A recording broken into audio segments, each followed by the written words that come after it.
Se você nasceu, ou pelo menos usou a internet, lá pra meados de 2009, você muito provavelmente conhece a franquia Plants vs Zombies. Sim, aquela franquia Tower Defense onde você pega plantinhas que parecem inofensivas pra matar zumbis, muitas vezes do tamanho da sua casa. E hoje eu vou discorrer um pouquinho sobre essa franquia, de como ela foi de uma das franquias mais hypadas do momento pra um fracasso total hoje em dia.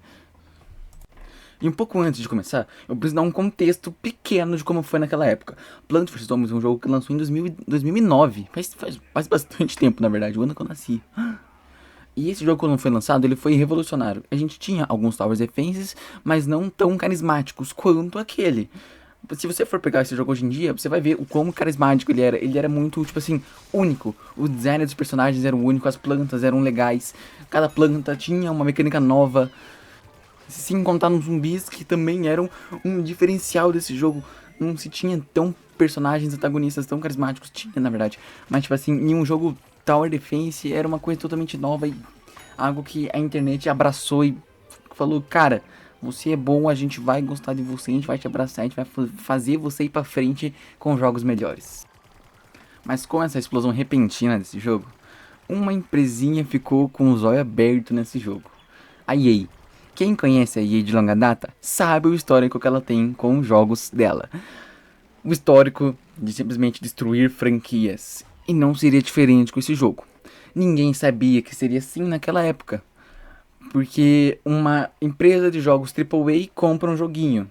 Você vai pensar, nossa, ela vai fazer jogos bons. Ela fez jogos bons. Não por muito tempo.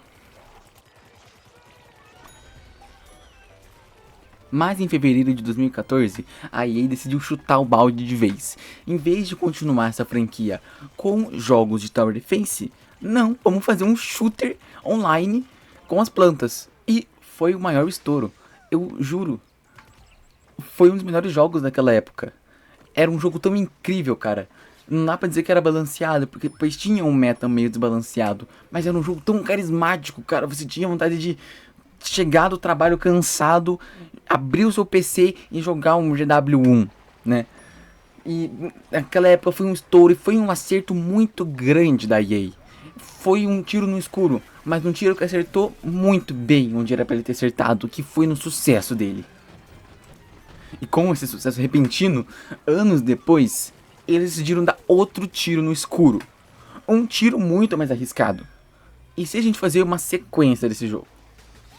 GW2 foi lançado em 2016.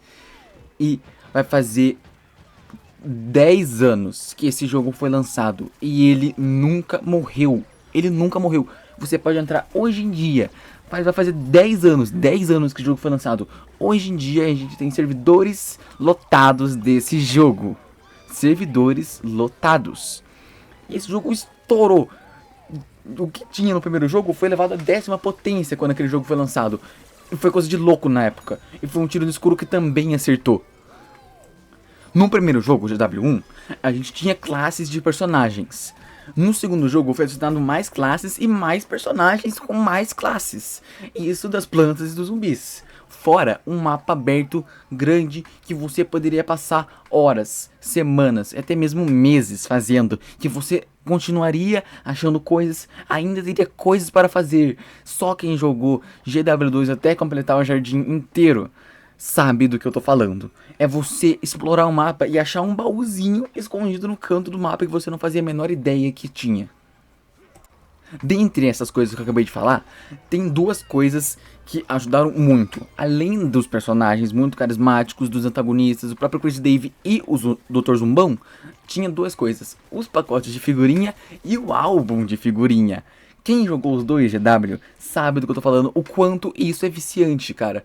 É muito bom você pegar os pacotinhos e ficar abrindo o pacotinho. Você pode ter todos os personagens do jogo, mas ainda continua legal você abrir os pacotinhos e completar o seu álbum de figurinha. É que nem um álbum de figurinha da vida real. É uma pira muito doida você fazer isso, cara. Mas por que você fica falando por isso por 4 minutos e meio? Se esse nem é o foco do vídeo. É porque eu precisaria dar essa ênfase para vocês entenderem a catástrofe que foi esse jogo. A EA, ela tinha dado 2 tiros no escuro que deu certo.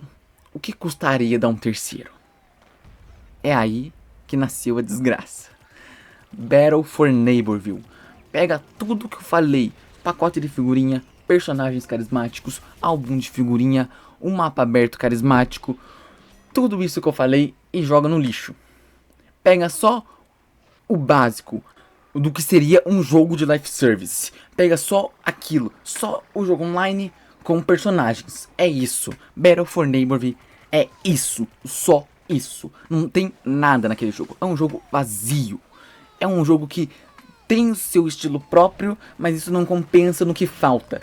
Os pacotes de figurinha, que eram o que mantinha as pessoas que tinham tudo naquele jogo de pé, foram totalmente tirados por uma mecânica ruim. Mano, 30 mil moedas para você comprar um cosmético, um chapéuzinho pro seu cacto. Isso é muito ruim, cara. Muito ruim. Você tem que jogar tanto para conseguir uma coisa tão mínima. Coisa que nos outros jogos, se você jogasse uma ou duas partidas, você já podia comprar um pacote de figurinhas com várias customizações. E nesse jogo, falando de customizações para os personagens, é mínimo, você não tem. É pouca coisa que você vai ter para customizar seu caquitinho, sua carnívora, seu soldadinho. Você não vai ter nada. E ele nisso é caro demais. E esse jogo, de tão ruim que ele foi para aquela época, ele em menos de um ano, 12 meses, 365 dias, foi fechado. Hoje em dia, você não tem atualizações. Esse jogo foi lançado em 2019. 2019 era pra esse jogo estar começando a morrer agora.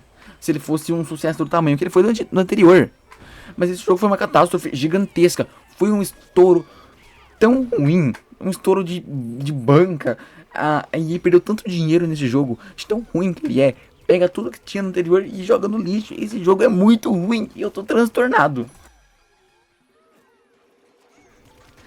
Eu tô eufórico só de falar isso pra vocês. Mas pensa como é que foi isso na época. Você abandonar um jogo tão bom quanto o GW2 pra fazer algo como o BFN. E isso é algo que a EA já vem fazendo. Esse problema não é necessariamente com o PvZ. Apesar de a gente estar falando que o PvZ é um problema da EA e outras empresas que compram jogos, fazem o seu lucro e abandonam eles, entendeu? Mas, ao contrário de tudo que vocês pensam, GW2 ainda se mantém de pé. E melhor de tudo, adivinha quem tá pensando em voltar com os servidores do GW2? Sim, ela mesma, a EA. A pessoa barra empresa que arruinou tudo está pensando em voltar com os jogos mais famosos. Isso me assusta muito. Porque o passo que ela dá, o passo que ela está de arruinar esse jogo, eu tô com o pé muito atrás disso, cara. Ela tem uma chance muito grande de voltar com esse jogo. Vai ser um estouro? Vai ser. Se eles anunciaram oficialmente, a gente vai voltar com as atualizações do GW2, é uma chance muito alta desse jogo estourar e voltar pro hype. Mas a mesma chance que ele tem de voltar pro hype é a mesma chance que ele tem da EA estragar tudo de novo. Dito isso, como tá dizendo tudo que eu disse nos últimos 8 minutos de vídeo, eu tô muito ansioso e eu quero muito que a EA volte com essa franquia. Porque, querendo ou não, minha parte lógica tá dizendo, vai dar errado, vai dar errado. Ela vai estragar tudo de novo, pra variar. Só que minha outra parte, o Eduardinho, de 5 anos de idade, tá ficando louco. Meu Deus, ela vai voltar com o meu jogo preferido. Esse vídeo inteiro foi só um arrebatamento de tanto que eu amo essa franquia. Contradizendo de novo tudo que eu já disse, eu amo essa franquia de coração. Eu ainda vou continuar acompanhando essa franquia, mesmo que ela lance jogos ruins. Mais ou menos, na verdade.